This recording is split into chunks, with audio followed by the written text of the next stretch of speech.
A warm and hearty welcome, everyone, in person and online.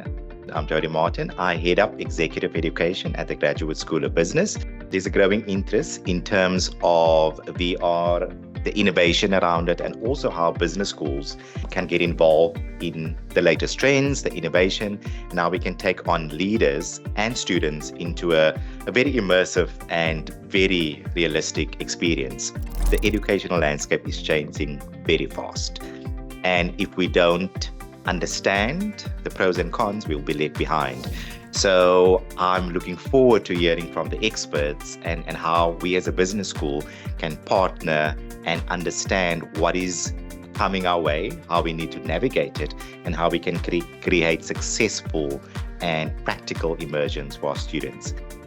In the EdTech sector, we see VR being utilized to create interactive and engaging learning experiences. Students can explore historical landmarks, dive into the depths of the ocean, or travel to outer space, all from the comfort of their classrooms. The energy sector has also embraced the potential of VR. Companies are using virtual environments to simulate dangerous or hard-to-reach places or locations, such as offshore oil rigs or nuclear power plants. This allows employees to undergo realistic training without exposing themselves to any physical risks. In the aviation industry, VR is revolutionizing pilot training. Pilots can now embrace emergency procedures, hone their navigation skills, and even experience challenging weather conditions, all within a simulated cockpit. Imagine interior design students being able to visualize and explore different room layouts and furniture placements within a virtual space.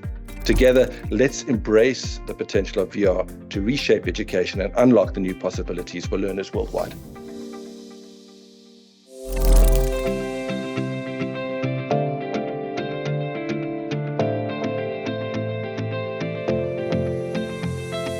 My name is Philip. I'm joining you from Queensland in Australia. I'm the Chief Experience Officer at Facilitate. Very briefly, I'm just going to quickly go over Facilitate as a company. We offer a VR training creation platform that makes the creation of VR learning so easy that it's really accessible by anyone. What problems can we solve with VR? We're going to jump into two use cases here. The first one, and Paul's already alluded to this, the location-based learning. So this organisation had a high cost of training people to induct them onto underground mine sites. And they also had a lack of engagement through e-learning methods. So the solution, they used Facilitate. They provided an induction package using 360-degree media. So this is media that is filmed with a 360-degree camera. And they put together a very in-depth onboarding and site induction package. So anything off the shelf wasn't an option either, because it was a very bespoke piece of content, because it was their particular mine site. The second one is about procedural learning, so that the actual learning itself, the use case itself, was for a simple procedure, but it was for dispersed learners. The problem was really to get realistic training to a large number of volunteers that were very geographically dispersed. So the solution is they created a 360 media-based scenario. The level of realism was incredibly high and it was completely scalable. All right, so they were the two use cases that we dived into in more detail. So I'm going to just zoom out a little bit. What I'll do now is I'll just briefly go through what solutions we at Facilitate offer. So Facilitate is a platform that allows you to create multi-modality experiences. And by that, I mean 360-degree media, for example, is a modality using CGI, so computer-generated imagery, such as 3D models. And essentially with Facilitate, you can combine those different modalities as well as virtual classrooms, synchronous and asynchronous learning, LMS integration, and Microsoft Azure level security. So it's a suite of tools to support with that. In terms of the deployment, obviously the main standalone headsets, and Facilitate is also available on Windows desktop devices as well. And some of the content can be distributed via browser links. All you need is a browser. You don't even need a desktop application.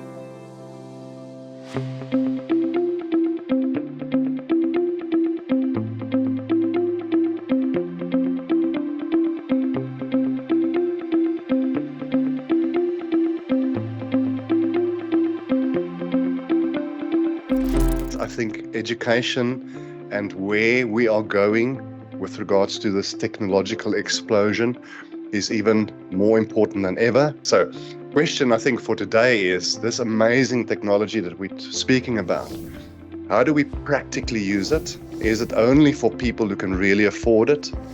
What about those kids in our country who are barely eating? So I think we need to grapple with these things. Obviously, the ethics around it, the privacy, the biases in these algorithms. And I'd like for you to touch on this balance, if you would, from a developing world where we have some real societal problems. Can we also utilize this technology in a way that makes it maybe perhaps a bit more affordable? I mean, in terms of accessibility for this type of technology, clearly at the moment the hardware is at the earlier stages where, well, the most popular headset out in the market is the Oculus Quest 2, which is $300, which clearly is not affordable for organisations that need to provide learning and training. That market is definitely going to develop over the next few years. We've seen hardware costs drastically decrease. There's really two core attributes of immersion, which leads to presence, so people feeling like they're actually in that content itself and experiencing it, and then the interactivity, and when combined together are incredibly powerful. However, even independently, they can be very powerful as well. You can create a lot of this content, and the way it's distributed, best practice is via a fully immersive VR headset, but when that's not possible, you can still deliver interactive content via CGI simulation or 360 materials that can be consumed on a desktop screen or a web browser. So maybe right now in a country like South Africa, it's not going to be expensive headsets. So not every school is going to be able to bring in a fully stocked science lab. Not every school is going to be able to provide robotics equipment to play with. But what we are able to do, especially if we can work within a browser, especially if we can work on systems where there's zero rating of data going to those cell phones with the browsers, we're able to there bring a virtual science lab, bring virtual robotics equipments and things that the students can play with.